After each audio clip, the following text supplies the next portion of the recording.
తెలంగాణ ప్రజలందరికీ నమస్కారం. ఈరోజు తెలంగాణ ఫైనాన్స్ సెక్రటరీ ప్రభుత్వ ఆర్థిక కార్యదర్శి పైన మరి కాగ్లో ఈరోజు ఫిర్యాదు చేయడం జరిగింది. మరి ఈరోజు దానిపైన మరి ప్రెస్ నోట్ కూడా రిలీజ్ చేసిన, దానిపైన కేసు కూడా రిజిస్టర్ అయింది. మరి ఒకసారి నేను రిలీజ్ చేసిన ప్రెస్ నోట్ చూసిన తర్వాత మన కంప్లైంట్ అంశాల్లోకి మనం వెళ్దాం. ఎందుకంటే ఈరోజు మనము ఉద్యమంతో పాటుగా ఖచ్చితంగా దీనిపైన స్పందించాల్సిన అవసరం ఉంది. కంప్లైంట్ ఫైలింగ్ అనేది కూడా చాలా ఇంపార్టెంట్ ఈరోజు. కాబట్టి కంప్లైంట్ రిజిస్ట్రేషన్ నంబర్ CAGAO ఈ తెలంగాణ రాష్ట్రంలో రిటైర్డ్ ప్రభుత్వ ఉద్యోగుల బకాయిల GPF, gratuity, commutation, leave encashment, medical reimbursement చెల్లించకుండా ప్రభుత్వం చేసిన తీవ్రమైన అన్యాయంపై controller and auditor general of India CAG కార్యాలయము అధికారికంగా ఈరోజు ఫిర్యాదు నమోదు చేయబడింది. ఇంకా ఈ ఫిర్యాదు ఈ నంబర్ రిజిస్ట్రేషన్ నంబరు 2023 మార్చి నుండి ఇప్పటి వరకు, అంటే నేను కంప్లైంట్ దాదాపు మొన్న అసెంబ్లీ సమావేశాల కంటే ముందు ఢిల్లీలో ఉన్న మా అడ్వకేట్కి ఇచ్చిన. అప్పటికి మన దగ్గర ఉన్న ఫిగర్ 13,000 మందికి పైగా రిటైర్డ్ అయినట్టుగా అప్పుడు ఇచ్చిన. కాబట్టి ఆ కంప్లైంట్ అప్పుడు ఫైల్ చేస్తే అది ఇప్పుడు రిజిస్టర్డ్ అయింది. అయితే 2023 మార్చి నుండి ఇప్పటి వరకు అంటే 13,000 మంది పైగా రిటైర్డ్ ఉద్యోగుల చట్టబద్ధత పెన్షన్ సంబంధిత బకాయిలు చెల్లించకుండా ప్రభుత్వం నిర్లక్ష్యం వహిస్తుంది. ఈ ఆర్థిక సంక్షోభం కారణంగా ఇప్పటి వరకు 41 మంది రిటైర్డ్ ఉద్యోగులు అంటే సీనియర్ సిటిజన్ సరి అయిన వైద్యం పొందలేక ప్రాణాలు కోల్పోయిన విషయం అత్యంత విషాదకరం. ఇది నేను ఇచ్చినటువంటి ఈరోజు కంప్లైంట్. నేను పూర్తి వివరాలు అది ఇంకా కింద ఇంకొక లైన్ ఉంది. ఇది ప్రెస్కు రిలీజ్ చేసిన బడ్జెట్లో పెన్షన్లు రిటైర్మెంట్ ప్రయోజనాల కోసం కేటాయించిన నిధులు అంటే కమిటెడ్ ఎక్స్పెండిచర్ అయినప్పటికీ ఈ నిధులను ఇతర అవసరాలకు మళ్లించారనే బలమైన అనుమానాలు ఉన్నాయి. ఇది రాజ్యాంగం ఆర్టికల్ సో అండ్ సో ప్రకారం నేరం అని చెప్పేసి ఒక ప్రెస్ నోట్ మాత్రం ఇవాళ అన్ని మీడియా ఛానళ్లకు విడుదల చేసిన. ఈ కంప్లైంట్ కాపీ కూడా నేను ఒక 1 by 1 ఈరోజు మీ ముందుంచే ప్రయత్నం చేస్తా. ఈరోజు ఇవన్నీ కూడా చేయాల్సింది ఏంటంటే ఉద్యోగ సంఘాలు చేయాలి. ఈరోజు TNGO కానీ TGO కానీ ఆ సంఘాలు చేయాల్సిన పని ఈరోజు అసలు ఈ PRC ఎందుకు ఇస్తలేరు, DAలు ఎందుకు ఇస్తలేరు, రిటైర్డ్ అయిన ఉద్యోగుల బకాయిలు ఎందుకు ఇస్తలేరు అని దానిపైన నిధులు ఎక్కడికి పోయినాయి, ఇవి మరి కాగ్ రిపోర్ట్లో చూపించినాయి. బడ్జెట్లో కూడా ఈ పైసలు పక్కా వస్తాయి. దీనిపైన గవర్నర్ యొక్క సంతకం కూడా దీనిపైన ఉంటుంది. కాబట్టి ఈ డబ్బులు ఎక్కడికి పోయినాయి అని చెప్పేసి ఉద్యోగ సంఘాలు కోట్లకు బొల్లాలి, రోడ్లు ఎక్కాలి, పంచాయత్ చేయాలి. ఈరోజు ఉద్యోగ సంఘాలన్నీ కూడా ఈరోజు క్యాలెండర్ ఓపెనింగ్ చాలా పెద్ద ప్రోగ్రాం వాళ్ళకి. ఈరోజు ముఖ్యమంత్రి రావాలి, ముఖ్యమంత్రి వచ్చి ఆయన ముందు నిలబడి ఈరోజు ఆయన బాంఛన్ కాల్మొక్తా అని చెప్పేసి తీసుకొచ్చి ఆయనతోని క్యాలెండర్ ఓపెనింగ్లకు లేకుంటే డైరీ ఓపెనింగ్లకు వీటికి సమయం ఇచ్చుడే ఆయన ఎక్కువ తీరుగా వాళ్ళు ఉంటారు. కాబట్టి వాళ్ళు చేయాల్సిన పని ఈరోజు నేను చేసిన. అయితే ఇది దాదాపు నేను ఒక 15 రోజులకెళ్ళి ప్రయత్నం చేస్తున్నా. ఢిల్లీలో ఉన్న కాగ్ కార్యాలయంలో మా అడ్వకేట్ ద్వారా కంప్లైంట్ ఇవ్వాలని. అది ఈరోజు ఆ కంప్లైంట్ అనేది ఈరోజు అయింది. అయితే ఒకసారి మన పూర్తిగా ఈరోజు కంప్లైంట్ ఏమేమి ఇచ్చినా ఏందని ఇచ్చినా కంప్లీట్ డీటెయిల్స్ మాత్రం 15 రోజుల క్రితం ఇచ్చిన కాబట్టి అప్పుడున్న అంటే అసెంబ్లీ కంటే ముందు ఇచ్చినటువంటిది. అయితే ఆ డీటెయిల్స్ ప్రకారం మన కేసు ఫైల్ చేసిండ్రు. దయచేసి మీరు ఆన్లైన్లో ఉన్నవారు వీలైనంత మందికి ఈ వీడియో షేర్ చేస్తూ ఉండండి. To the controller and auditor, నేను కేసు ఫైల్ చేసింది తెలంగాణ ఆర్థిక కార్యదర్శి సందీప్ కుమార్ సుల్తానియా మీద. ఆర్థిక కార్యదర్శి సందీప్ కుమార్ సుల్తానియా మీద నేను ఈ కేసు ఫైల్ చేసిన. To the Controller, Auditor General of India, 9 Deen Dayal Upadhyay Marg, New Delhi. Subject: complaint seeking special audit and investigation into diversion, misutilization of funds earmarked for payment of retirement benefits of Telangana state government. ఓకేనా. ఇక ఇది most respectably thousands of affected retired government employees most respectfully submitting complaint seeking urgent intervention of the Honorable Controller and Auditor General of India under Article 148 to 151 of the Constitution of India. ఇది మా advocate, ఢిల్లీలో ఉన్న advocate తయారు చేసింది ఇది. దీని background number 1 ఇది. Second page చూద్దాం.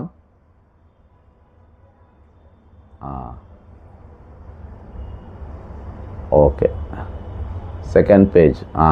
ఇది సెకండ్ పేజ్. అదే కింది మీదికి వచ్చింది, సారీ.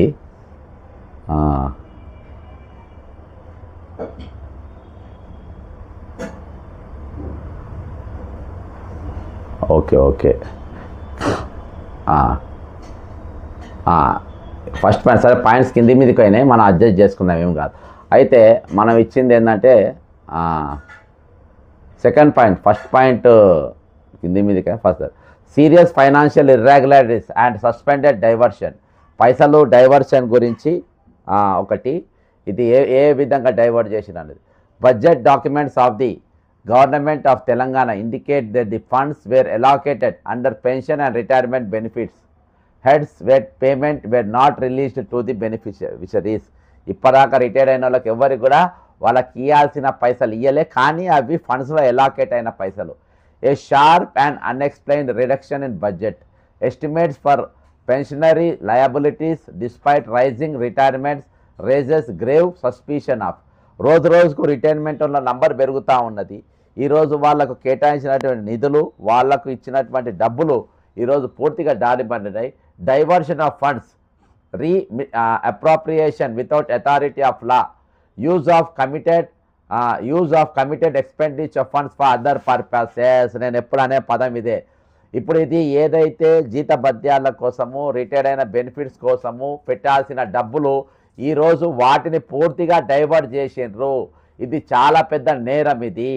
కాబట్టి దీనిపైన పెన్షన్ గ్రాడ్యుటీ, ఇది ఏమేమి డబ్బులు ఈరోజు డైవర్ట్ అయినాయంటే pension gratuity and PF payments are non discretionary statutory liabilities and their non payment despite allocations indicate serious violation of financial property and constitutional mandates.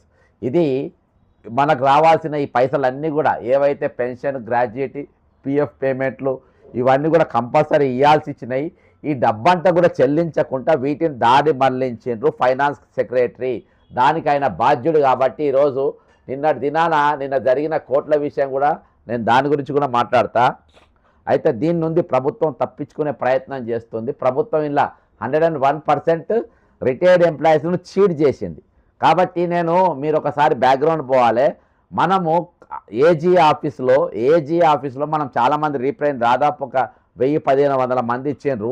ఎందుకు ఇచ్చిండ్రు అనేది ఇప్పుడు అవన్నీ కూడా బయటకు వస్తాయి. ఎందుకు ఇచ్చిండ్రు అనేది ఇప్పుడు మొత్తం కంప్లీట్ వాళ్ళ రిపోర్ట్ పంపాల్సి వస్తుంది. దాంతో కథ అంతా ముందుకు వస్తుంది. ఇప్పుడు violation of financial rules and constitution provisions. A rules ఇప్పుడు ఫైనాన్షియల్ అంటే రిటైర్మెంట్ ఉన్న పైసలు ఏ విధంగా దారి మళ్లించిండు, ఎవరెవరు ఏ విధంగా పోయింది, ఇది కంప్లీట్గా ఏ సెక్షన్ ప్రకారం ఈరోజు రాజ్యాంగాన్ని ఉల్లంఘించింది ప్రభుత్వం అనేది. Violation of financial rules and constitution provisions. The actions of the state government appear to violate article 266 and article 204 of the constitution of India. General financial rules, ఈ రూల్స్ ప్రకారము ఇది Telangana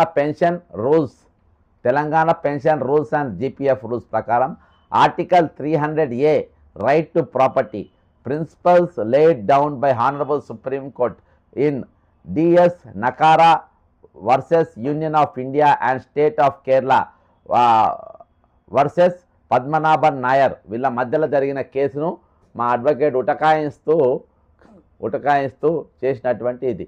failure of action on audit communications. ఓకేనా. ఈ audit కమ్యూనికేషన్లో ఏమేమి పొరపాట్లు జరిగినాయి అనేది కూడా, పొరపాట్లు కాదు ఇవన్నీ గ్రహపాట్లు, ఫెయిలియర్ ఇక్కడ. ఓకేనా.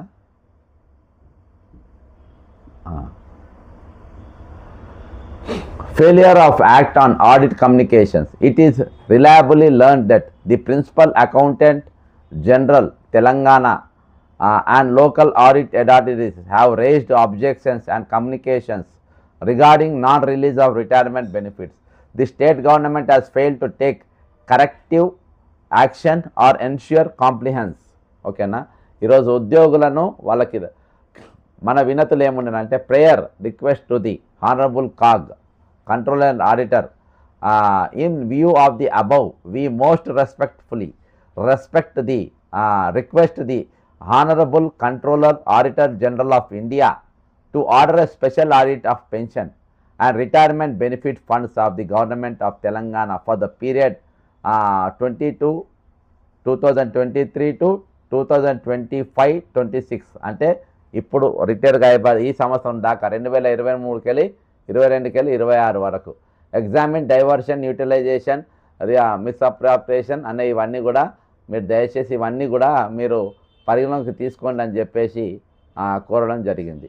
ఇక మన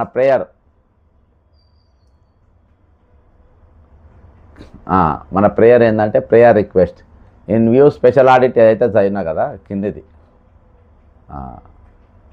ఓకే కిందిది పోదాం. Fix accountability and responsibility on officials involved in financial mismanagement. Submit a special audit report to the Honorable President of India and Parliament under Article 151 of the Constitution.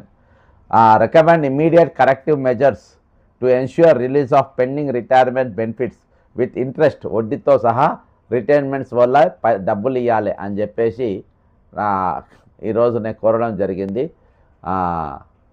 ఇది మన యొక్క ప్రధానమైన డిమాండ్స్ ఈరోజు మనము కోరినాయి. ఫైనల్గా ఏంటంటే పబ్లిక్ ఇంట్రెస్ట్ ఇన్వాల్వ్డ్ ఇన్లో the issue concerns senior citizen survival and dignity, lawful savings of employees accumulated over decades, systematic financial indiscipline and effecting public trust. ఈరోజు జనం విశ్వాసం, hence the complaint is made a large public interest. ఈరోజు ఇది ఉద్యోగులు present ఉద్యోగులే కాక ఈరోజు ఓవరాల్గా ఏ విధంగా ఉద్యోగులను మోసం చేసింది, ఏ విధంగా ఈరోజు ప్రభుత్వం ఇంతమంది జీవితాలతో ఆడుకుంటుంది అనేది చాలా స్పష్టంగా ఈరోజు సందీప్ కుమార్ సుల్తానియా మీద నా ఫిర్యాదు అనేది చేయడం జరిగింది. దీనిపైన ఇయాల్టి వరకు అంటే ప్రభుత్వం ఎక్కడ కూడా ఎన్ని రోజులకెళ్ళి ఒక ఉద్యమం నడుస్తుంటే ఏడ కూడా అసలు నిమ్మకు నీరెత్తనట్టుగా అసలు దీనిపైన వాళ్ళతో చర్చలు జరిపి ఈ సమస్య పరిష్కరించే విధంగా ఈరోజు పాలకపక్షం కానీ ప్రతిపక్షం కానీ మాట్లాడలేని పరిస్థితి. ఈరోజు వీళ్ళ హక్కులు రిటైర్డ్ అయిన ఉద్యోగుల యొక్క హక్కులు కానీ ఈరోజు ఉద్యోగం చేస్తున్న వారి హక్కులు కాపాడడంలో ఈరోజు పూర్తిగా విఫలమైపోయినారు. ఈరోజు వీళ్ళకందరికీ వాళ్ళు మోసం చేసినారు. ఈరోజు కాగ్ రిపోర్ట్లో చాలా స్పష్టంగా ఈరోజు నేను ఎవరికైతే ఫిర్యాదు చేసినో వాళ్ళకే వీళ్ళు ఇచ్చిన రిపోర్ట్ ఏంటంటే 16,842 కోట్ల రూపాయలు మేము ఆల్రెడీ ఇచ్చినామని చెప్పి చేసారు. ఇది ఆర్థిక నేరం కింద వస్తుంది. ఒకవేళ ప్రతిపక్షాలు అదే బీఆర్ఎస్ కానీ బీజేపీ కానీ ఈరోజు చాలా బలంగా దీన్ని వాదించి నేను ఇచ్చే కంప్లైంట్ ఏదో వాళ్ళే ఇస్తే ఈరోజు పాలక పక్షం ఉన్న వాళ్ళంతా జైళ్ళల్లో పోయేటోళ్ళు వీళ్ళు. ఇది ఆర్థిక నేరం కిందికి వస్తుంది. ఈ డబ్బును దాడి మళ్లించడానికి లేదు. ఇది జాతి సంపద. వీళ్ళు భారతదేశం కోసం పనిచేస్తూ ఉండరు. ఈ భారతదేశం యొక్క ఏవైతే అడ్మినిస్ట్రేషన్ ఉంటుందో అడ్మినిస్ట్రేషన్ చేసేటట్లు వీళ్ళు అసోంటిది ఈరోజు దాన్ని పూర్తిగా కాల రాసిండ్రు. నేను ఈ కంప్లైంట్ చేయడానికి అక్కడ ఢిల్లీలో దాదాపు ఒక 15-20 రోజులకైనా ప్రయత్నం చేస్తున్నా. అంటే అసెంబ్లీ కంటే ముందుకెళ్ళి ప్రయత్నం చేస్తున్నా. ఎందుకంటే కాగ్ రిపోర్ట్ను పూర్తిగా దాడి మళ్లించి అందుకనే చనిపోయిన వారు 20,500 మంది. కానీ నా పాట కంప్లైంట్ ప్రకారం అడ్వకేట్కు నేను ఇచ్చిన లెక్క ప్రకారము అది అప్పటికి 30,000 మంది 13,000 మంది ఉండే 13,000కి 14,000 మంది ఉండే. అంతేకాకుండా చనిపోయిన వారు అప్పటికి 41 మంది. కాబట్టి నేను ఆ డేటాని ప్రజెంటేషన్ చేసిన తర్వాత దీని మీద అసెంబ్లీలో ఏమైనా చర్చ జరుగుతుందేమో అనే ప్రయత్నం చేసిన. కానీ ఎక్కడ కూడా చర్చకు రాలేదు. ఎక్కడ కూడా ఎవరు కూడా మాట్లాడలేదు. మాట్లాడితే తూతూ మాత్రం ఏదో దాన ధర్మం చేసినట్టు, అయ్యో పాపం రిటైర్మెంట్ ఎంప్లాయీస్, అయ్యో వాళ్ళ పైసలు వాళ్ళు ఇచ్చుకున్న పైసలు వాళ్ళ బెనిఫిట్స్ వాళ్ళకి ఇవ్వండి, అయ్యో అందులో చాలామంది దవాఖానాలు ఉన్నారు, అదే వాళ్ళ హక్కుల గురించి మాట్లాడతలేరు. ఈరోజు అసెంబ్లీలో జరిగిన చర్చలో, అసెంబ్లీలో కౌన్సిల్లో కానీ ఈరోజు ఏమైతే ఏ సెక్షన్ల ప్రకారం వాళ్ళ హక్కులు వీళ్ళు కాలర్ రాసిందో, సందీప్ కుమార్ సుల్తానీ అనేటోడు ఏ విధంగా కాలర్ రాసిందో ఆ కాలర్ రాసిన రాని విషయాలపైన ఈరోజు వీళ్ళు ఎక్కడ కూడా చర్చ నడిపే ప్రయత్నం చేయలేదు. ఈరోజు వీళ్ళ హక్కులు కాలరాసిండ్రు, దీనివల్ల ఇంతమంది మరణించిండ్రు అనేది ఎక్కడ కూడా వీళ్ళు పొందుపరిచే ప్రయత్నం చేయలేదు. ఇవన్నీ ఇవాల్టి వరకు చనిపోయిన 50 మంది కూడా పూర్తిగా ఇవి ప్రభుత్వ హత్యలే, ఇక ఉద్యోగ సంఘాలు ఏం మాట్లాడుతున్నాయి? ఉద్యోగ సంఘాలు చేయాల్సిన పని ఈరోజు బక్క జడ్సన్ ఎందుకు చేయాల్సి వస్తుంది, బక్క జడ్సన్కు ఏమి ఇంట్రెస్టు అని చెప్పేసి ఈరోజు చాలామంది అంటూ ఉన్నారు. దానికి దాంతో నాకేం లేదు. ఈరోజు ఇంతమంది దేశ సేవ చేసిన వాళ్ళు, ప్రజాసేవ చేసిన వాళ్ళు వేల మందిని ఈరోజు బుద్ధులు చెప్పి వాళ్ళ వేలాది మంది ప్రయోజకులను చేసిన ఈరోజు వాళ్ళు చనిపోతూ ఉంటే, ఈరోజు వాళ్ళ అనారోగ్యం పాలై పడకల పైన ఉంటా ఉంటే వాళ్ళ కోసం నిలబడాల్సిన బాధ్యత మనందరిపైన ఉంది. నా ఒక్కనిపైన కాదు, మనందరిపైన కూడా ఆ బాధ్యత ఉన్నది. ఆ బాధ్యతను తప్పించుకునే ప్రయత్నం ఈరోజు ప్రభుత్వం చేసినప్పటికీ మనం మాత్రం తప్పించుకోనికి వీల్లేదు. మనం వాళ్ళతోనే ఉండాల్సిన పరిస్థితి ఈరోజు ఉన్నది. ఈరోజు ప్రభుత్వం పూర్తిగా వాళ్ళ వాళ్ళ వాళ్ళ అవసరాలను, వాళ్ళ పోరాటాలను, వాళ్ళ ఉద్యమాలను మొత్తం దారి మళ్లించే పరిస్థితి కనుక నేను ఈరోజు మనం గతంలో జరిగినవన్నీ కొన్ని చూపించే ప్రయత్నం చేస్తూ ఉంటా. ఈరోజు ఉద్యోగ సంఘాలు చేయాల్సిన పని ఈరోజు బక్క జడ్సన్ ఎందుకు చేయాల్సి వస్తుంది? ఉద్యోగ సంఘాలు చేయాల్సిన పనులు ఈరోజు నేనెందుకు మాట్లాడుతున్నా? ఈరోజు కంట్రోల్ నేను ప్రతిదీ కూడా చాలా సీక్రెట్గా పెట్టి నేను పని అయిన తర్వాతనే మీ దృష్టికి తీసుకొని వస్తూ ఉన్నా. ఈరోజు 101% నేను చెప్తున్నా. ఇందులో వాళ్ళు ప్రిన్సిపల్ సెక్రటరీ కానీ, ఐఏఎస్లు కానీ, ఎవరైనా కానీ నాకు అవసరం లేదు. ఇందులో ఈ మోసం చేసిన వాళ్ళందరూ కూడా, ఈ ఆర్థిక నేరానికి పాల్పడ్డ వాళ్ళందరూ కూడా జైలుకు పోవాల్సిందే. నేను నీట్గా ఇది వడ్డీతో సహా ఇవ్వాలని చెప్పిన ప్రభుత్వం ఇందుకెళ్ళి తప్పించుకునే ప్రయత్నం చేయలేదు. ప్రభుత్వం ఇక్కడ దొరికిపోయింది. మీరు డబ్బులు మొత్తం దిగమింగిండ్రు. ఈరోజు యూనియన్లు చేసే పని ఏంది సార్? యూనియన్లు చేసే పని ఏంది? ఈరోజు యూనియన్లు ఏం చేస్తుంది? ప్రభుత్వం మీద యుద్ధం ప్రకటించాలి. మా వాళ్ళతో పని చేయించుకొని మీద డబ్బులు ఎట్లా ఇయ్యారు మీరు అని చెప్పేసి వాళ్ళకు వార్నింగ్ ఇవ్వాలి. వాళ్ళ మీద యుద్ధం ప్రకటించాలి, వాళ్ళ మీద యుద్ధం చేయాలి. ఇది యుద్ధం చేసిన పోయి ఏమని మాట్లాడుతుండ్రు సార్? ఓసారి బక్క జడ్సన్ ఎందుకు చేయాల్సి వస్తుంది? ఈరోజు యూనియన్లు ఎక్కడెక్కడ విఫలమైపోయింది అని చెప్పి ఒకసారి మనం ఇవాళ టీఎన్జిఓ గారు ముఖ్యమంత్రి పక్కన పెట్టుకొని మాట్లాడిన పరిస్థితి ఒకసారి మనం విందాం. దీన్ని మొత్తం 2 నిమిషాల తన స్పీచ్లో మనం విందాం. ప్రజల పక్షాన ఉద్యమకారులుగా, అధికారులుగా, యావత్ తెలంగాణ గెజిట్ అధికారులు 87,000 మంది గెజిట్ అధికారుల పక్షాన, అదేవిధంగా జేఏసీ 15,20,000 మంది ఉద్యోగుల తరఫున మీకు తల వంచి నమస్కారం చేసుకుంటూ, ముఖ్యంగా మేము అడిగేది మీకు తెలియని సమస్య కాదు. మా మీద కింది స్థాయిలో ఆ డిఏ విషయం కావచ్చు, పిఆర్సీ కావచ్చు, హెల్త్ కార్డ్స్ కావచ్చు, సిపిఎస్ కావచ్చు, క్షుద్ర పూజలు చేస్తున్నారు వాట్సాప్లో. కాకపోతే మీరు అతీత శక్తి కాబట్టి మీకేం కాదు, కానీ మాకైతే ఇబ్బందిగా ఉందన్న. మేము అడిగేది ఒకటే, మా సంఘ పరంగా అడిగేవి 3 డిమాండ్లు ఉన్నాయి. మాకు తెలంగాణ గెజిట్ అధికారులుగా ఎక్కడ కూడా సంఘ భవనాలు లేవు. అన్ని సంఘాలకి భవనాలు ఉన్నాయి, ఆస్తులు ఉన్నాయి. తెలంగాణ గెజిట్ అధికారులుగా మేము అంతా కూడా సంచార జాతిలాగా ఉంటాం. ఒక జిల్లాలో 2 ఏళ్ల కంటే ఎక్కువ పనిచేయం. మాకు అయితే 2 సంవత్సరాలు అయిపోయింది కాబట్టి రికగ్నేషన్ ఒకటి అడుగుతా ఉన్న సంఘానికి. ఇక మిగతా మా గెజిట్ అధికారుల సంఘం తరఫున మేము ఎప్పుడు కూడా మీకు ఫ్రంట్ ఎండ్ సైనికులం. ఏ స్కీమ్ అయినా ఏదైనా సక్సెస్ చేసే బాధ్యత మాది. అవసరమైతే హాలిడేస్ అయినా పనిచేస్తాం, 1 గంట అదనం కూడా పనిచేస్తాం. మీకోసం సైన్యాలుగా పనిచేయడానికి ఈ 5 సంవత్సరాలే కాదు, వచ్చే 5 సంవత్సరాలు కూడా సిద్ధంగా ఉంటామన్నా. దాన్ని గెజిట్ అధికారుల తరఫున హామీ ఇస్తూ, అదేవిధంగా జేఏసీ పక్షాన్ని కూడా మన ప్రభుత్వం, మా ముఖ్యమంత్రి గారు, ముఖ్యంగా మా కుటుంబ సభ్యులుగా, మా అన్నగా, మా ఉమెన్ ఎంప్లాయీస్ కావచ్చు, ఆల్ 75 డిపార్ట్మెంట్ ఎంప్లాయీస్ కావచ్చు, జిల్లా ఎంప్లాయీస్ కావచ్చు, ఈ రోజు ఓన్లీ పర్మిషన్ మాకు 150 మందికి ఇచ్చారన్న. 35 జిల్లాల నుంచి అధ్యక్ష కార్యదర్శి,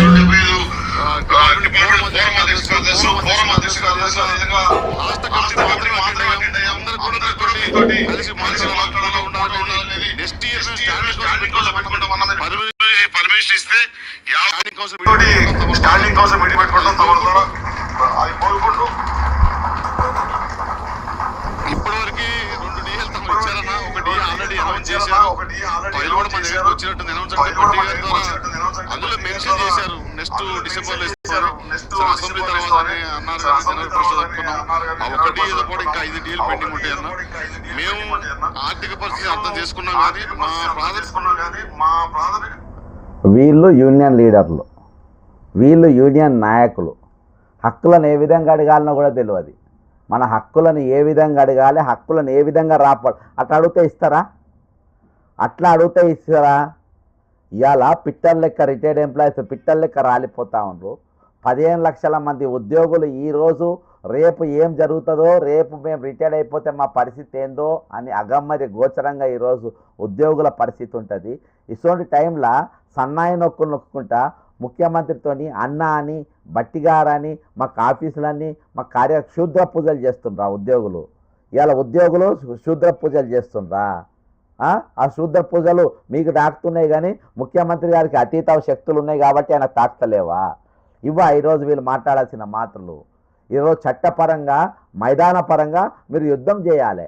నిన్న దినాన మేము రేణుకా చౌదరి గారి ఇల్లు ముట్టడించినాము. ఈరోజు కాగుల కంప్లైంట్ ఇచ్చినాము. మొన్నటి దినాన అసెంబ్లీలో అసెంబ్లీ పైన మేము చెలో అసెంబ్లీ పిలిపించినాము. మేము జాతీయ మానవ హక్కుల కమిషన్లో కంప్లైంట్ ఇచ్చినాము. మేము గవర్నర్ ఇంటి ముందు బైఠాయించిన. నేను అది వరకు హైకోర్టు దగ్గర ప్రెస్ మీట్ పెట్టిన. దానికంటే ముందు నేను కాంగ్రెస్ పార్టీ నాయకులకు అప్పుడు పిలిపించినప్పుడు ఎవరు స్పందించలే. నేను కాంగ్రెస్ పార్టీ నాయకులకు నేను రాహుల్ గాంధీ గారికి, మల్లికార్జున ఖర్గే గారికి పోస్ట్ కార్డుల ఉద్యమం చేపట్టిన మొట్టమొదటి కార్యక్రమం. కాబట్టి ప్రతిదీ ఒకటి మైదాన పరంగా, ఒకటి చట్టపరంగా, ఒకటి రోడ్డు పైన, ఒకటి చట్టపరంగా. ఈరోజు ఒక కార్యక్రమం ఇదైతే ఇంకో కార్యక్రమం ఈరోజు చట్టాన్ని తలుపు తట్టడం. ఈ విధంగా బ్యాలెన్స్ చేసుకుంటా మేము ఉద్యమాన్ని నడుపుతున్నాం. మరి సంఘ నాయకులు ఏం చేస్తున్నారు? ఈరోజు ఏం చేస్తుండ్రు? ఈరోజు డిజిటల్ ప్రతి ఫోన్లో క్యాలెండర్ ఉన్నది. డైరీ కూడా అలానే రాసుకుంటారు. ఈరోజు డైరీ అనేది ఆ కాలంలో డైరీలు కానీ క్యాలెండర్ కానీ అవసరం. ఇప్పుడు దేనికోసము క్యాలెండర్లు కానీ డైరీ కానీ డబ్బు బొక్క పైసలు వేస్తాను.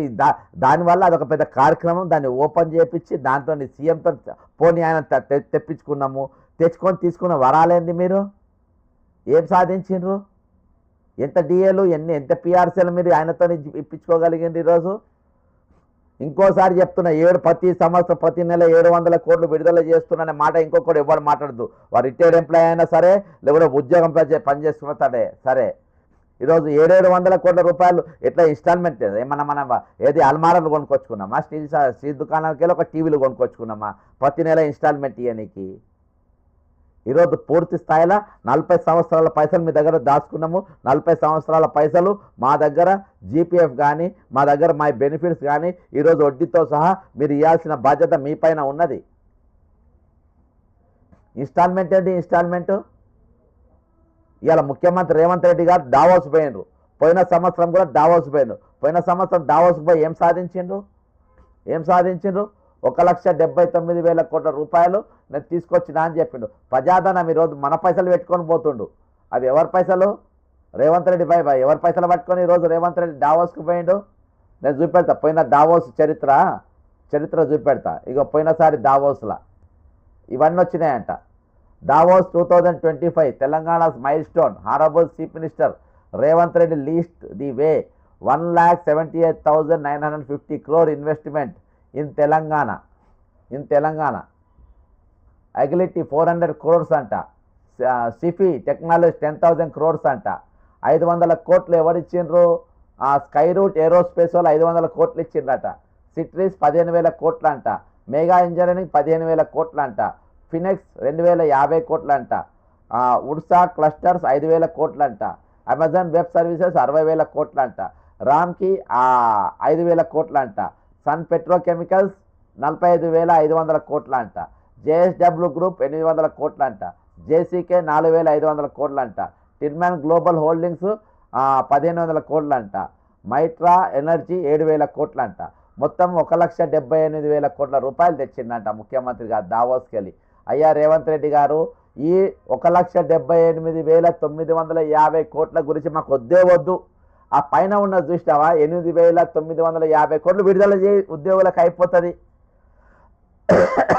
ఈరోజు నువ్వు అన్ని పైసలు తెచ్చిన మొగోనివే కదా. ఈరోజు నువ్వు అంత అన్ని పైసలు రాష్ట్రానికి తెచ్చినావు కదా, మాకు అవన్నీ వద్దబ్బా. 2025లో నువ్వు తెచ్చిన పైసలు అవన్నీ ఏమొద్దు, అవన్నీ నీ దగ్గరనే పెట్టుకో. ఆ పైన పైసలు ఉన్నాయి చూసినావా, ఏది 1,78,950 కోట్లలో ఆ 8, 9, 50 అవి రిలీజ్ చేసి సరిపోతుంది. అవి రిలీజ్ చేయబ్బా. 20,500 మందికి అందరికి సరిపోతుంది. 7,000 మంది టీచర్లు ఉంటారు, ఒక 13, 14,000 మంది ప్రభుత్వ ఉద్యోగులు ఉంటారు. వీళ్ళందరూ సరిపోతాయి. రిటైర్మెంట్ బెనిఫిట్స్ అవన్నీ వచ్చేస్తాయి. అవి రిలీజ్ చేసి అవి ఈరోజు 15 లక్షల మంది ఉద్యోగులు ఉన్నారు. 15 లక్షల మంది ఇంపార్టెంట్ అనేది కాదు. ఈరోజు రేపు కూడా వాళ్ళు రిటైర్డ్ కాబోతారు. ఈరోజు వాళ్ళ హక్కులు ఏం కావాలి, ఈరోజు వాళ్ళ బానిస లెక్క మార్చే ప్రయత్నం చేస్తున్నారు. వాళ్ళ హక్కుల పక్కన పెట్టేసిండ్రు. రాజ్యాంగం కల్పించిన హక్కులు ఏమైపోయినాయి ఈరోజు ఉద్యోగులకు? ఈరోజు వర్కింగ్ ఉద్యోగులు కానీ రిటైర్డ్ ఉద్యోగులు కానీ ఈరోజు అందరికీ కూడా సమాన హక్కులు ఉంటాయి. వారెవరో నాకు తెలియదని చెప్పేటట్టుగా ఉండదు. ఈరోజు వాడు ఇందరిదాకా మనతోని భాగస్వామిగా పనిచేసినటువంటి వ్యక్తులు ఈరోజు వాళ్ళని ఎట్లా కాదంటే ఈరోజు ఇప్పుడు రిటైర్మెంట్ పైసలు అనేంత వరకు, రిటైర్మెంట్ బెనిఫిట్స్ అనేంత వరకు ఇన్స్టాల్మెంట్ బేసిస్ అంటారు. ప్రతి నెల 700 కోట్లు విడుదల చేస్తామంటారు. అప్పుడు ఇస్తామంటారు. మళ్ళీ మేము తెచ్చిన ఏమో లక్షల కోట్ల రూపాయలు మేము పెట్టుబడులు తీసుకొచ్చినామని అంటారు. ఈరోజు మేము పెద్ద పెద్ద కంపెనీలు హైదరాబాద్కి వచ్చేస్తున్నాయని అంటారు. ఆల్రెడీ మేము వస్తాయని మీద పడుతున్నాను అంటారు. మరి ఉద్యోగుల అన్ని కోట్లు తెచ్చిన వాళ్ళు ఇన్ని కోట్లు వీళ్ళకి ఇస్తే అయిపోతాయి కదా. ఇవి దారి మళ్ళించి నువ్వు పైన పెట్టిన కంపెనీలు మొత్తం వాళ్ళకు అడ్వాన్సులు ఇచ్చుకుంటా అందులోకెళ్ళి మీరు కమిషన్లు దొబ్బి దావోస్కి పోయి మీరు దాచుకోనికి పోతుందా తెస్తానికి పోతుందా నాకు అర్థమవుతలేదు. దావోస్కి వెళ్ళి అన్ని పైసలు వస్తే ఆల్రెడీ వీళ్ళ రిటైర్మెంట్లో పైసలు ఇచ్చేయండి రబ్బా. ఉద్యోగుల పెండింగ్ పిఆర్సీ పెండింగ్ డిఎల్ ఇచ్చేసేయండి. ఇవన్నీ మీరు ఒకవేళ ఆ పేద రాష్ట్రము ఆర్థిక పరిస్థితి బాగలేదనంటే ఈరోజు మీరు ఇక్కడ ఎత్తుకపోయి అక్కడ దాస్తున్నట్టు కనబడుతుంది. అందుకనే కాగుతోని డిమాండ్ చేసిన ఇప్పటికీ నేను పరువు పోకుంటా. సందీప్ కుమార్ సుల్తానేగా మీరు చెప్పుకొని మీరు ఐఏఎస్ బొగ్గు భోషాలం మేమేమో పెద్దోళ్ళం మేమేం చేయలేరు అనుకుంటారు. మీ చిట్టా మొత్తం నా దగ్గర ఉన్నది. మీరు ఏంది మీ బతుకులేందన్న చిట్టా నా దగ్గర ఉంది. మర్యాదగా ఈరోజు ఇంకా దీన్ని ఒక నేషనల్ ఇష్యూ లెక్క రాకముందే దీన్ని జాతీయ స్థాయి ఇష్యూ చేస్తానే దీన్ని మీరు అనుకుంటున్నారు దీన్ని ఏమవుతుందని. జాతీయ స్థాయి ఇష్యూ నేను దీన్ని చేస్తా. మీరు మర్యాదగా వాళ్ళని పిలిచి ఏకకాలంలో రిటైర్మెంట్ బెనిఫిట్స్ వాళ్ళకు మర్యాదగా ఇచ్చేయాలి. యూనియన్లకు కూడా చెప్తున్నా నేను, దయచేసి మీరు ప్రభుత్వం పైన యుద్ధం ప్రకటించండి. మీరు పని లేకుండా చేయండి. మీరు జెన్సన్ అనేటోడు ఇక రిటైర్మెంట్ ఎంప్లాయీస్ గురించి కానీ పెన్షనర్ల గురించి కానీ ప్రభుత్వం పనిచేస్తున్న ఉద్యోగుల గురించి కానీ ఈరోజు పోలీసుల గురించి కానీ ఆరోగ్య భద్రత గురించి కానీ వాళ్ళ హక్కుల గురించి కానీ మాట్లాడాల్సిన అవసరం లేదు. ఇక మేమే చూసుకుంటామని చెప్పండి. ఈ రాత్రికెళ్ళే చేతులు కలుపుకొని పక్క జరుగుతాయి. ఇక నేను ఈ చేతులు కలుపుకొని పక్క జరుగుతా. నేను దాదాపు ఇంకా 1500-1600 మంది ఆంధ్ర వాళ్ళు తెలంగాణలో పనిచేస్తుండ్రు. ఇక్కడికి వెళ్ళి అక్కడ పోదామనుకుంటున్నారు. ఆంధ్రాలో తెలంగాణ వాళ్ళు పనిచేసిన అక్కడికి వెళ్ళి ఇక్కడ రావాలని అప్లికేషన్ పెట్టుకున్న వాళ్ళు ఇవాళగా వాళ్ళ ఊసైతే లేనేలేదు. ఇక వాళ్ళ ఊసైతే లేనేలేదు. నాకు ఈరోజు కొత్తగా ఫోన్లు వచ్చినాయి. సార్ 1300 మంది మేము అప్లై చేసుకున్నాము, మేము ఆంధ్రాకు చెందిన వాళ్ళము, మా జాగాలో మేము వెళ్ళిపోతాము, బిల్లింగ్ ఇచ్చినాం మేము ఆల్రెడీ, అక్కడికి వెళ్ళిపోతామని. అక్కడికి వెళ్ళి వచ్చేటోళ్ళు కూడా మేము మా తెలంగాణకు మేము వెళ్ళిపోతాము అని వాళ్ళు కూడా ఇచ్చినంట. ఈరోజు ఆ సమస్య గురించి మాట్లాడటానికి లేనేలేదు. ఇక యూనియన్లు ఇక్కడిక్కడనే డైరీల ఓపెనింగే వాళ్ళ సంవత్సరం అంతా జనవరి 1 తారీఖు వెళ్ళి మొదలుపెట్టి మళ్ళీ డిసెంబర్ 31 వరకు ఒకటే పని, డైరీ ఎట్లా ఓపెన్ చేపియాలి, డైరీ క్యాలెండర్ ఎట్లా ఓపెన్ చేపియాలి, ముఖ్యమంత్రి గారి అపాయింట్మెంట్ ఏ విధంగా కావాలి మనకు. ఈరోజు మన పైరవులు మన కథలు మన దుకాణాలే నడిపించుకోవాలి. వాటిపైనే ఈరోజు మనకి ఇంట్రెస్టు. వేరే ఇష్యూ వేరే సమస్య గురించి మనకు అవసరం లేదు అనే తీరుగా ఈరోజు ఉద్యోగ సంఘాలు అనేది పనిచేస్తున్న విధానం చూస్తే చాలా బాధ అనిపిస్తుంది. మీరు ఈరోజు ఈ 15 లక్షల మంది ఉద్యోగులు మిమ్మల్ని నమ్ముకొని ఉన్నారు. గుర్తుపెట్టుకోండి, నేను టీచర్ యూనియన్లకు చెప్తున్నా, ఈ 4 నెలలలో మీ జాతకాలు అన్నీ తెలిసిపోయినాయి. ఎక్కడెక్కడ ఏమేమి చేస్తారో, మీ పనులు ఏం చేస్తారో, మీ దందాలు ఏం చేస్తారో మీ అన్నీ తెలుసు, మీ దావతులు ఏందో అన్నీ తెలుసు నాకు. ఈరోజు ఉద్యోగుల మీద నమ్మిండ్రు. ఈరోజు మీరు సంవత్సరం సందా అని వార్షిక సందా అని ఏది అడిగితే అది వాళ్ళు ఎందుకు ఇచ్చుకుంటూ పోతున్నాం, మమ్మల్ని కాపాడుకుంటారు మీరు అని, మమ్మల్ని కడుపులో పెట్టుకొని మీరు కాపాడుకుంటారని చెప్పి. ఈరోజు ఉద్యోగులను కాపాడాల్సిన బాధ్యత మీ పైన ఉన్నది. ఉద్యోగ సంఘం బలంగా ఉంటే ఈరోజు వాళ్ళు ఎందుకు ఈరోజు ఉద్యోగులు రోజుకొకరు ఏసీబీ కేసులలో పట్టుబడి ఎందుకు జైళ్ళల్లో పోతారు? ఈరోజు అతిపెద్ద ప్రమాదం ఏంటంటే ఈరోజు రిటైర్ అయిన వ్యక్తులకు వాళ్ళకు ఆరోగ్య భద్రత లేదు, వాళ్ళకు రిటైర్మెంట్ బెనిఫిట్స్ లేవు, చాలామందికి పెన్షన్లు కూడా వస్తలేవు. ఈరోజు అటువంటి పరిస్థితి వాళ్ళ లెక్క మా బతి కూడా అవుతుందని ఈరోజు ఉద్యోగం చేసేటోళ్ళు వాళ్ళ లెక్క మేము కావద్దని ఈరోజు లంచాలకు ఎగబడే పరిస్థితి. దేనికోసం తీసుకుంటున్నావు లంచాలు? ఈరోజు రోజుకు 2-3 ఎందుకు పట్టుబడుతున్నావు అనుకుంటున్నావు? ఈరోజు రిటైర్డ్ అయిన 20,500 మంది లెక్క మా బతుకు కావద్దని, వాళ్ళ భార్య బిడ్డల బతుకు లెక్క మా బతుకు కావద్దని, ఈరోజు వాళ్ళ లెక్క మేము రోడ్ల పైన రావద్దని, మేము రేపటి దినాన మేము వైద్యం అందక మేము జావద్దని, 50 మంది జాబితాలో మా పేర్లు ఉండొద్దని, మేము ఆరోగ్యకరంగా మేము బ్రహ్మాండంగా మా లైఫ్ కొనసాగించాలి, మేము లంచాలు తీసుకోవాలని. ఇవన్నీ ఎవరు తప్పిదాలు? ఇవి ప్రభుత్వ అసమర్థత. ఈరోజు అసమర్థులైన యూనియన్ల వల్ల, యూనియన్లు బలంగా లేకపోవడం వల్ల ఈరోజు ఒక నోటీస్ ఇస్తే అన్నా అని నువ్వనే అవసరం లేదు, ప్రభుత్వం వచ్చి మీ ఉద్యోగ సంఘాలతో మేము ఈరోజు చర్చ జరుపుతామని అంటాం. ఎన్ని రోజులైంది మీ నోటీసులు ఇచ్చి? పొద్దుగాల నాకు ఒకళ్ళు మెసేజ్ పంపిర్రు, ఆర్టీసీ వాళ్ళ పరిస్థితి కూడా అదే రేపు 26వ తారీఖు ఏమో మేము బంద్ మన చెలో బస్ భవన్ ఇచ్చినా మా మద్దతు తెలుపని. అంటే ఈరోజు యూనియన్లు ఎంత బలంగా ఉంటే ఈరోజు అంత డామినేట్ ఈరోజు మీ పైన అధికారులు చేస్తూ ఉన్నారు. ఎంత ధైర్యం చెప్పండి సందీప్ కుమార్ సుల్తానియా గారికి, ఫైనాన్స్ సెక్రటరీ గారికి మీ డబ్బు దారి మళ్లించడానికి? ఆయన ఒక ఉద్యోగే కదా, ఆయన తీసుకుంటలేరా జీతం? ఆయన తీసుకుంటలేరా పిఆర్సీ? ఆయన తీసుకుంటలేరా డిఏలు? ఆయన తీసుకుంటలేరా కార్ అలవెన్స్లు? ఆయన తీసుకుంటలేరా కార్ పైసలు? ప్రభుత్వం దగ్గర డబ్బు లేవని చెప్పేసి ఈయన బస్సులలో తిరుగుతున్నా, ఆటోలలో తిరుగుతున్నా, క్యాబ్లలో తిరుగుతున్నా, ఊబర్లో తిరుగుతున్నా, ఓలాలో తిరుగుతున్నా. ఎట్లా తిరుగుతుండు సందీప్ కుమార్ సుల్తానియా గారు? నీవెట్లా ప్రభుత్వ ఉద్యోగమో? ఐఏఎస్ అంటే ఏంది? Indian administrative services. You are also a public servant. ఓ క్లాస్ 4th ఎంప్లాయ్ అంటేనో నువ్వు కూడా అంతే ఈ భారత రాజ్యాంగం ప్రకారం. కాకపోతే నీవు జర విద్య ఎక్కువ ఉంది కాబట్టి, నీకు జ్ఞానం ఎక్కువ ఉంది కాబట్టి నీకు కొన్ని కంఫర్ట్స్ ఇచ్చిండ్రు, కొంచెం ఎక్కువ చేస్తారు. కానీ నీ కంఫర్ట్స్ ఎట్లున్నాయి? నీ ఈరోజు దిగజారే పరిస్థితులు నువ్వు ఉన్నావు. అందుకనే ఈ కంప్లైంట్లను చీఫ్ సెక్రటరీని కలపలే. దీనికి పూర్తి బాధ్యత ఫైనాన్స్ సెక్రటరీ. ఎందుకంటే you are misguiding the chief minister. వాళ్ళ డబ్బులు అది కమిటెడ్ అయిన ఎక్స్పెండిచర్ సార్. అది ఇంకోటి సందీప్ కుమార్ సుల్తానియా అనేటోడు చార్టర్ అకౌంటెంట్, సీఏ చేసినోడు. ఈయన సీఏ చేసినోడు కలెక్టర్గా విఫలమైపోయాడు. కానీ ఆర్థిక కార్యదర్శిగా కానీ లేకుంటే సెక్రటరీగా కానీ ఈయన పోస్టు చాలా బలంగా పెట్టుకున్నాడు. ఎందుకంటే ఎస్బాస్ ధోరణిలో ఉన్నాడు. ఫైనాన్షియల్ మేనేజ్మెంట్ ఎట్లా చేయాలైనా బాగా తెలుసు. కమిటెడ్ ఎక్స్పెండిచర్ అంటే ఏందో బాగా తెలుసు. కాగ్ రిపోర్ట్ అంటే ఏందో బాగా తెలుసు. ఈరోజు వాళ్ళ డబ్బులు వాళ్ళకి ఇవ్వకుండా మన ఇబ్బందుల్లో పడతామని చెప్పి ప్రభుత్వాన్ని హెచ్చరించాలి. ముఖ్యమంత్రిగా సలహా ఇవ్వాలి. సార్ పిఆర్సీలు అనేది ఆపుకోవద్దు సార్, మనం ఇచ్చేయాలి. డిఎల్ అనేది ఆపొద్దు సార్, మనం ఇచ్చేయాలి అని వీళ్ళు చెప్పాలి. ఈరోజు లేదు సార్, ఆర్థిక పరిస్థితి బాగలేదు సార్, ఇచ్చే అవసరం లేదు సార్ అని నువ్వు చెప్పినట్టు ఆయన వింటాడు. ఆయనకేం తెలుసు? ముఖ్యమంత్రికి చూసే చదవనికి రాదు ఆయనకు. ఇప్పుడు దావూద్ భాయ్ ఏం మాట్లాడతారో చూడండి, ఉన్న తమాషాయిగా. ఆయన చూసే చదవరాదు ఆయనకు. చదవరాక మాట్లాడరాక అన్ని బూతులు మాట్లాడుతుంటారు, చెడ్డ మాటలు, రోత మాటలు ఎందుకు మాట్లాడతారు అనుకుంటున్నావు? ఆయనకు రావవి. ఆయన ఇంగ్లీష్ చూసి మాట్లాడే చదివే పరిస్థితి లేదు. ఇప్పుడు ఏదున్నా ఐఏఎస్లు నడపాలి, సివిల్ సర్వీసెస్ నడపాలి, ఐపీఎస్ నడపాలి. చట్టం అంటే ఇదని చెప్పాలి, రూల్స్ అంటే ఇదని చెప్పాలి, రూల్ పొజిషన్ ఇదని చెప్పాలి. ఈరోజు ఎక్కడికి ట్రాన్స్ఫర్ చేయగలుగుతారు? మహా అంటే తాళపత్ర గ్రంథానికి తీసుకుపోయి ట్రాన్స్ఫర్ చేస్తారు. ఈరోజు అత్యంత అవినీతి పరులైన ఐఏఎస్ అధికారులు ఎక్కడ ఉన్నా మన తెలంగాణలో ఉన్నారు. ఇక నేను చెప్తున్నా కదా, తెలంగాణ అత్యంత అవినీతి పరులైన అధికారులు ఎవరు మన దగ్గరనే ఉన్నారు. అమ్మాయి కుమార్ ఈడీ కేసు ఏమైంది?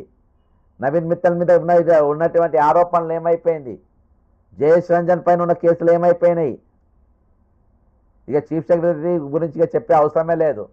ఇక గత చీఫ్ సెక్రటరీ ఉన్నటువంటి వ్యక్తి ఏమైంది? సోమేష్ కుమార్ పైన ఏం చర్యలు తీసుకున్నారు? ఆయన అక్రమ సంపాదన పైన ఏమైంది? ఏదంటే ఇలా హరీష్ రావు అంటే ఏదో పిలిచిండ్రా అంటే ఏదో చేశారు. మీరు అందరు కూడా తోడు దొంగలే బాస్. మీరు అందరూ ఒకళ్ళు ఎవరెవరిని అరెస్ట్ గారి నా బలైంది మొత్తం ఉద్యోగులే. ప్రభుత్వ ఉద్యోగులు బలైనరు. దీనిపైన ఉద్యోగ సంఘాలు వార్నింగ్ ఇయ్యాయి. ఇవాళ దాకా కాళేశ్వరంలో మా ఉద్యోగులు మాత్రమే ఈరోజు ఈ క్రైమ్లో పాల్గొన్నారా? ఈ కరప్షన్లో మా ఉద్యోగులు మాత్రమే ఉన్నారా? ఇలా మంత్రులు లేరా, ఐఏఎస్లు లేరా? వాళ్ళని ఎందుకు పట్టుకోరని ఉద్యోగ సంఘాలు ఎవరైనా అడిగిండా ఇవాళ దాకా? ఇరిగేషన్ ఉద్యోగ సంఘాలు ఎవరైనా మాట్లాడిండా ఇవాళ దాకా దీని గురించి? ఈరోజు ఫోన్ ట్యాపింగ్లా ఎస్ఐలను, సిఐలను, డిఎస్పీలను వాళ్ళని అరెస్ట్ చేసిండ్రు. ప్రభుత్వ ఉద్యోగులను అరెస్ట్ చేసిండ్రు. అందులో ఉన్న మంత్రులను, ముఖ్యమంత్రులను, ఇంకా పై అధికారులు ఒక్కనని అరెస్ట్ చేసిందని చెప్పి పోలీసు అధికారుల సంఘం ఎవడని అడిగిందా? పోలీస్ కానిస్టేబుల్ని కొడితేనే ఎవడు అడుగుతలేడు అక్కడ. అడిగిండా ఎవడన్నా? ఎవడు అడగలే. గొర్రెల స్కామ్లా కిందికెళ్ళి మిది ఎండి దాకా అందరు అరెస్ట్ అయింది. ఈరోజు మంత్రి అరెస్ట్ అయిందా? మంత్రులు అరెస్ట్ అయినరా? అందులో పై అధికారులు ఎవరు అరెస్ట్ అయినరా? లక్ష్మారెడ్డి అనేవారు అరెస్ట్ అయిందా? అందులో ఎవడు కాలే. కొద్ది మందిని అరెస్ట్ చేసి వదిలేసారు. ఈరోజు బలవుతున్నదంతా ఉద్యోగులే. ఉద్యోగులను బలి చేస్తుండ్రు. కాబట్టి వీళ్ళ అవినీతి కార్యక్రమాలకు మీరు సపోర్ట్ చేయకండి అని ఉద్యోగ సంఘం ఎవడన్నా పిలిపించిందా? మీరే అవినీతి పరులు. ఈరోజు టీఎన్జిఓ భూములలో మీ పాత్ర ఉన్నది. అందులో ఇర్రెగ్యులారిటీస్లో మీ పాత్ర ఉన్నది. మీరు అందులో సంపాదించిన పైసల కుటుంబస్తుల పైన, బినామీ పేర్ల పైన భూములు 60 ఎకరాలు కొంటారు. మీరు తెల్లారులేస్తే మీకు పైరవీలు, వాళ్ళు మీ మీద ఎంక్వైరీలు వేస్తే మీరు జైల్లోకి పోతారని చెప్పి ఈరోజు అయ్యా అప్ప అని చెప్పి వాళ్ళతో చెంచాగిరి చేసే పని. ఈరోజు యూనియన్ లీడర్లు ఏం చేయగలుగుతున్నారంటే, ఆ స్పెషల్ టీజీఓ నాయకుడు ఏం చేయగలుగుతున్నారంటే, ఆయన పదవి ఆయన కోసమే ఆ పదవి పనికి వస్తుంది. కానీ 15 లక్షల ఉద్యోగుల కోసం కానే కాదు. రాసుకోండి, 15 లక్షల ఉద్యోగుల కోసం కాదు, ఆయనకు పనికి వస్తుందంటే. ఈరోజు ఏ ఉద్యోగ సంఘం వేసినా వాళ్ళ కోసమే. ఇంత దౌర్భాగ్యమైన పరిస్థితి ఈరోజు ఏర్పడ్డది. ఈ ధనిక రాష్ట్రంలో, స్వయంపాలన రాష్ట్రంలో, ఆత్మగౌరవ రాష్ట్రంలో ఆకలి చావులు కాదు. ఈరోజు ఆకలి చావులు కాదు. 40 సంవత్సరాలు ప్రభుత్వానికి సేవలు చేసినటువంటి రిటైర్డ్ సావులు అవుతున్నాయి. ఈరోజు తెలంగాణలో రిటైర్డ్ మరణాలు జరుగుతూ ఉన్నాయి. నిన్న ఒక్కొక్కళ్ళ ముఖాలు నాతోని నడిచేటోళ్ళ ముఖాలు అక్కడ రేణుకా చౌదరి గారు ఇల్లు ముట్టడి చేసిన తర్వాత ఆమె ముందు నిలబడి ఆమె వీళ్ళ బాధలు చెప్పుకుంటా ఉంటే, ఆమె ఫైర్ బ్రాండ్ ఆమె మాట్లాడితే ఇంకొకళ్ళ మాట్లాడనియది. అసలు ఆమె చలించిపోయింది వీళ్ళ బాధలేని. ఓ క్యాన్సర్ పేషెంట్ తన షర్టు విప్పి ఆపరేషన్ అయినటువంటి ఆయన అక్కడ ఉన్న బ్యాగ్లో ఏవైతే పెట్టిండ్రో అవి చూపించిండ్రు. ఒక టీచరు 2 కిడ్నీలు ఖరాబ్ అయిన పరిస్థితి ఎట్లుందో చూపించిండ్రు. ఒక వ్యక్తి తన తండ్రి 2000 ఆపరేషన్లు వార్డ్ బాయ్గా ఉండి చేపించిండ్రు, ఆపరేషన్ థియేటర్ అసిస్టెంట్ గురించి చేపించిండ్రు. ఆయన వాళ్ళ తండ్రి గురించి చెప్పుకున్న పరిస్థితి. ఈరోజు ఎవరిని చాలామంది డిప్రెషన్లో పోయిన పరిస్థితి. వాళ్ళ జీవితం మొత్తం మీ దగ్గర, మిమ్మల్ని నమ్మి మీ దగ్గర పెడితే, వాళ్ళ జీవితం మొత్తం సంపాదించిన దాచుకున్న పైసలు మీ దగ్గర పెడితే మీరు దొంగలకి ఎట్లా ఎత్తుకపోబుద్ధి అవుతుంది? మీరు మనుషులా? మీరు మనుషులను మిమ్మల్ని అంటారా ఎవడన్నా? ఈరోజు ఇన్స్టాల్మెంట్ నెలకి 700 కోట్లు రిలీజ్ చేస్తారా మీరు? ఎప్పుడైనా ప్రకృతి దానికి అదే న్యాయం చేసుకుంటూ ఉంటుంది. ఈరోజు బట్టి అనేటోడు వీళ్ళకి అన్యాయం చేసింది కదా. బట్టి అనేటోడు ఈరోజు దొంగ లెక్క నిలబడ్డాడు. మనం చూస్తుంటేనే ఒక్కొక్క పతనం ఏ విధంగా అవుతుందో మీరు చూడండి. ఇయాటి వరకు మా కళ్ళు నేను ఒకరిని మోసం చేయలే, ఎప్పుడు ఒకరిని దగా చేయలే. ఇవాళ దాకా నాతోనైతే మేలు చేసినా లేకుండా సైలెంట్గా ఉన్నా. నా కళ్ళు ఇవాళ దాకా ఎవరి మీద పడ్డా వాడు ఎవరు కూడా ఇవాళ దాకా తప్పించుకోలే. ఛాలెంజ్ చేస్తున్నా. ఇంక్లూడింగ్ కల్వకుంట్ల చంద్రశేఖరరావుకి వెళ్ళి మొదలుపెట్టి కల్వకుంట్ల కవిత వరకు ఎవరు కూడా నా కళ్ళు ఎవరి మీద పడితే ఎవరు కూడా తప్పించుకోలే. నేను ఆన్ రికార్డ్ చెప్తున్నా, రాసుకోండి. ఈ స్టేట్మెంట్ మీరు రికార్డ్ చేసుకోండి. ఇది ఈరోజు మీరు కూడా ఎవ్వరు తప్పించుకోరు, నేను చెప్తున్నా. ఈరోజు సోమేష్ కుమార్ అంటే కనబడకుండా పోయిండు. వచ్చే రోజులలో చీఫ్ సెక్రటరీ రామకృష్ణారావు ఏమవుతారో మీరు చూడండి. బోన్లలో నిలబెడితే తెల్లాలేస్తే కోట్ల చుట్టే తిరగాలి. ఇక ఆయన అవినీతి, ఆయన సొమ్ము అన్నీ కూడా నేను ఆయన మీద ఫుల్ ఫోకస్ పెట్టలే. ఫుల్ ఫోకస్ పెడితే ఆయన మీద, ఈ అవినీతి అధికారుల మీద, ఈ ఐఏఎస్ల మీద. నాకు ఒక్క అవకాశం, ప్రజాప్రతినిధికి ఒక్క అవకాశం ఉన్నా వీళ్ళ తాడ తీసి పెడతా. అందుకని ఏ అవకాశం రాకుండా పగడబందీగా బీఆర్ఎస్, బీజేపీ, కాంగ్రెస్ అందరు కలిసి, ఈరోజు మేధావులు అందరు కలిసి బక్క చేస్తానంటే ఏ విధంగా కూడా చట్టసభల్లో పోనీకి వీలు లేదు అనేది అందరూ కూడా ఒక సిండికేట్లకు పనిచేసి పోకుండా ఆపే ప్రయత్నం. దాని లెక్క వేరే ఉంటుంది. కాబట్టి ఈరోజు నేను చాలా సీక్రెట్గా ఈ వర్క్ చేసిన. ఈరోజు కాగ్ను సంప్రదించేది నా అత్యంత సన్నిహితులు కూడా నేను ఎవరికి చెప్పాలి, రోజు మాట్లాడేటోళ్ళకు కూడా. నేను ఏవి కూడా ఎవరితో సంప్రదించే ప్రయత్నం చేస్తలేను. ఖచ్చితంగా సందీప్ కుమార్ సుల్తానీ అనేటోడు ఖచ్చితంగా బోన్లో నిలబడాల్సి వస్తుంది. డబ్బెక్కడ నిన్ను నీ ముఖ్యమంత్రి కాపాలేడు, ఎవరు కాపాలేడు రాసుకోను. ఆయనకే దిక్కు లేదు. 89 కేసులు పెట్టుకోండు, ఆయనకే దిక్కు లేదు. ఆయన నిన్నేం కాపాడతాడు? నిన్ను వాళ్ళు కాపాడతారు, నేను ఎవరు కాపాడు నిన్ను? ఇప్పటిదాకా మీరు ఎంత సంపాదించి ఆడిపోయిన నెక్స్ట్ ఈడీ కేసులు వేసుకుంటే ఒక్కొక్క ఐఏఎస్ ఆఫీసర్ మీద, యూనియన్ లీడర్ల మీద కూడా వేస్తాం. మీ ఆశ్రయత ఒక యూనియన్ లీడరు వాళ్ళ కుటుంబస్తుల పైన 60 ఎకరాల భూమి దోనకల్ మైబాద్ ప్రాంతంలో కొన్నారు. దాని సర్వే నంబర్లు ఊర్ల నంబర్లతో సహా సేకరించిన ఆ యూనియన్ లీడర్ది. దాని ఈ 60 ఎకరాలు ఎక్కడికి వెళ్ళి వచ్చింది, ఎట్లా కొన్నారు, ఎట్లా బినామీ, ఏంటిది, అవన్నీ కూడా ఈడీకి ఇస్తా. మీ సంఘ నాయకుల సంగతి చెప్తా మీకు. 60 ఎకరాలు ఎట్లకెళ్ళి వస్తారు? 15 లక్షల మంది ఉద్యోగాలు అమ్ముతే వస్తున్నాయి అవి. 15 లక్షల మంది ఉద్యోగుల మనోభావాలు అమ్ముతున్నారు మీరు. అట్లా మీరు ఆస్తులు కూడా కట్టుకుంటున్నారు. పెద్ద పెద్ద కార్లు, పెద్ద పెద్ద బంగ్లాలు, మీకు కార్పొరేట్ లెవెల్లో ఈరోజు మీ ఆఫీసులు చుట్టూ బౌన్సర్లు. 60 ఎకరాలు ఎక్కడికి వెళ్ళి వచ్చింది ఆ యూనియన్ లీడర్ అనేటోనికి? రేపు నేను సర్వే నంబర్లో సహా నెక్స్ట్ ఈడీకి ఇస్తుంది. ఒక్కొని బట్టలిప్పి బజార్లను నిలబెడతా మిమ్మల్ని, మీ దొంగలను. ఒక మనిషి చచ్చిపోతే మాతో నిన్నదాకా మనిషి చచ్చిపోయిండు, నిన్నదాకా మా యూనియన్లో ఉన్న మనుషులు చచ్చిపోతూ ఉండ్రు, టీచర్లు చచ్చిపోతూ ఉండ్రు, ప్రిన్సిపల్ సెక్రటరీలు చచ్చిపోతూ ఉండ్రు. వాళ్ళ పరిస్థితి ఏంటి అనిపోయి చూసే ప్రయత్నం లేదు. రిటైర్ అయిన బెనిఫిట్స్ మీరు కమిషన్లు ఇచ్చి రిటైర్మెంట్ బెనిఫిట్స్ మీరు సిగ్గుపడాలి. ఆఖరికి మీరు లంచాలు ఇచ్చిందంటే మీరు లంచం తీసుకున్న వాళ్ళే. ఎవడెవరైతే ఈరోజు 15%, 20% కమిషన్లు ఇచ్చి ఎవరైతే మీ బెనిఫిట్స్ తీసుకుంటుండ్రో, ఈరోజు మీ కష్టం కూడా మీరు కమిషన్లు ఇచ్చి తీసుకుంటున్నారు అంటే అంతమించిన దౌర్భాగ్యం ఇంకేం లేదు. ఇక హక్కుల కోసం చివరి వరకు కొట్లాడాలి. హక్కుల కోసం మన స్వేచ్ఛ కోసం చివరి వరకు కొట్లాడాలి. అలా చచ్చిపోయినా పర్వాలేదు. ఈరోజు 50 మంది రిటైర్డ్ అయిన ఉద్యోగులు వాళ్ళ హక్కుల కోసం కొట్లాడకుండా మరణించారు. వాళ్ళు ఎప్పుడు కూడా మిగిలిపోతారు. అట్లా వాళ్ళు 1200 మంది తెలంగాణ అమర వీరులు కూడా ఎప్పుడు మిగిలిపోతారు. కానీ కమిషన్లు తీసుకొని పైసలు ఇచ్చి కమిషన్లు ఇచ్చి ఈరోజు రిటైర్మెంట్ పైసలు తీసుకున్నారు. మీరు ఎప్పుడు చరిత్ర నిలబడరు. మీరు లంచాలు ఇచ్చినట్టే లంచాలు తీసుకున్న వాళ్ళే.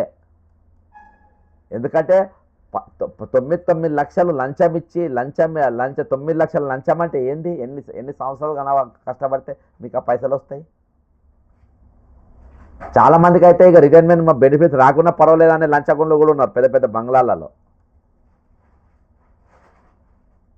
కాబట్టి ఈరోజు ఉద్యమంలో మరో మెట్టు సందీప్ కుమార్ సుల్తానీ అతనితో మీద ఈరోజు కాగ్లో కంప్లైంట్ సక్సెస్ఫుల్గా ఇచ్చినాం.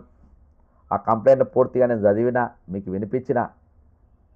లేటుగా లైవ్లో జాయిన్ అయిన వాళ్ళు మీరు వెనక పోయి మళ్ళీ చూడండి. ఈరోజు ముఖ్యమంత్రి రేవంత్ రెడ్డి గారు దావోస్కు పోయిండు ఇంకా కొన్ని లక్షల కోట్లు తీసుకురానికి.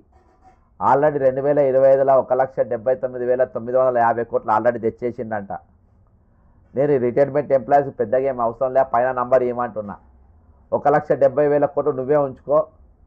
8,950 కోట్ల రూపాయలు రిటైర్డ్ ఎంప్లాయీస్ వాళ్ళకి ఇచ్చేసేయండి, వాళ్ళు ప్రశాంతంగా బతుకుతారు అని చెప్పి నేను ఈ ధనిక రాష్ట్రంగా చేస్తున్నటువంటి ముఖ్యమంత్రి రేవంత్ రెడ్డి గారికి, ప్రపంచ ఆర్థికవేత్తలందరూ కూడా తెలంగాణకు ఆకర్షింపజేస్తున్నటువంటి ముఖ్యమంత్రి గారికి, ఈరోజు ప్రపంచ దేశంలో ఉన్నటువంటి పెద్ద పెద్ద బహుళజాతి కంపెనీలన్నీ హైదరాబాద్కు వస్తాయని పోటీ పడేటట్టుగా చేసినటువంటి ముఖ్యమంత్రి రేవంత్ రెడ్డి గారికి, ఈరోజు అంత పెద్ద స్థాయిలో ఉన్న మీరు మరి ఒక 50 మంది ఇప్పటికి మరణించడం మీ నాయకత్వంలో, అంత గొప్ప నాయకత్వంలో ఈ రాష్ట్రాన్ని, పేద రాష్ట్రాన్ని ఈరోజు ధనిక రాష్ట్రం చేస్తున్న మీరు, ఈరోజు ఉద్యోగులు వాళ్ళ హక్కుల కోసం 50 మంది ఈరోజు మరణించారు.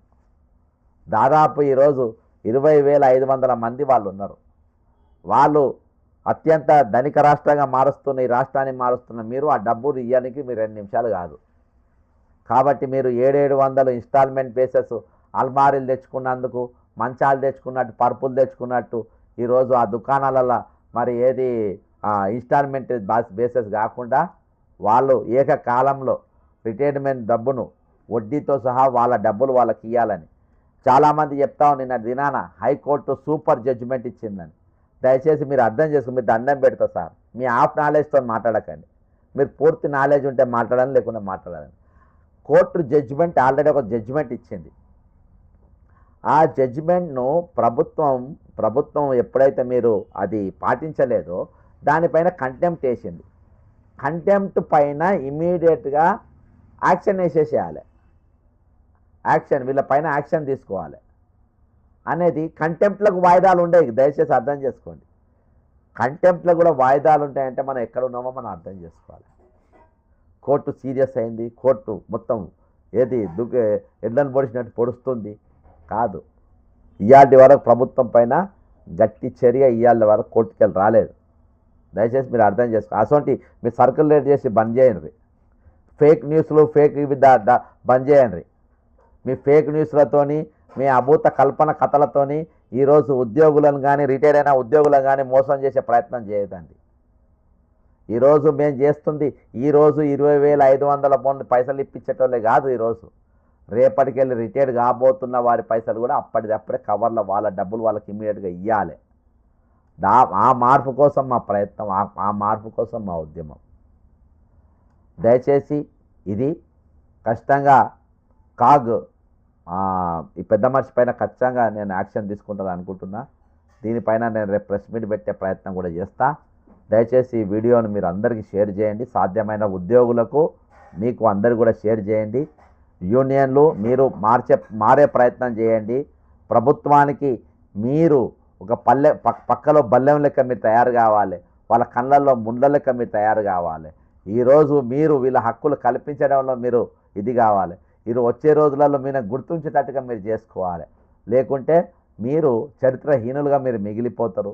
ఈరోజు మీరు పనికి మాలిన నాయకుల లెక్క మిగిలిపోతారు. మీ ఆస్తులను మీరు పెంచుకుంటే ప్రయత్నం చేస్తూ ఉంటారు. ఆ ఆస్తులు మీరు ఆస్తులు పెరగవచ్చు, కానీ మీరు మాత్రం చరిత్రలో మీకు ఎక్కడ కూడా పేరు ఉండదు, మీరేం కూడా ఉండరు. ఇది మాత్రం పక్కా. చాలా తెలియగలం అనుకుంటుంటారు, కానీ మీరేందో మీకు తెలుసు, మీరేందో ఉద్యోగులకు తెలుసు. ఈరోజు తెలంగాణలో ఈ ఉద్యోగులకు మా భరోసా కాదు, మాకంటే మీ భరోసా అవసరం. కాబట్టి మీరు ఆ భరోసా ఇచ్చే ప్రయత్నం ఉద్యోగులకు చేయండి, వాళ్ళతో నిలబడండి. వాళ్ళ ఆరోగ్య టైంలో వాళ్ళు నిలబడండి, వాళ్ళ ఉద్యోగ సమయంలో వాళ్ళు నిలబడండి, వాళ్ళ హక్కుల విషయంలో వాళ్ళకు నిలబడండి, వాళ్ళ పనివేళలో వాళ్ళతో నిలబడండి, వాళ్ళపైన జరుగుతున్న దాడులలో వాళ్ళతో నిలబడండి. ఈరోజు ప్రతి విషయంలో మీరు టైం టు టైం వాళ్ళతో నిలబడాల్సిన అవసరం ఉన్నది. ప్రభుత్వాలు వస్తూ ఉంటారు, పోతూ ఉంటారు, ముఖ్యమంత్రులు వస్తూ ఉంటారు, పోతూ ఉంటారు, చీఫ్ సెక్రటరీలు వస్తూ ఉంటారు, పోతూ ఉంటారు. మీరు లోకల్, మీరు అక్కడనే ఉంటారు. కాబట్టి ఈరోజు మీరే పవర్ఫుల్. ఎవరికి వణికే అవసరం లేదు, భయపడాల్సిన అవసరం లేదు. మీ హక్కుల కోసం మీరు నిలబడాల్సిన అవసరం ఉంది. ఇవాళ నేను ఏ ఫోన్లో తీసుకోను, నిలబడాల్సిన అవసరం ఉంది.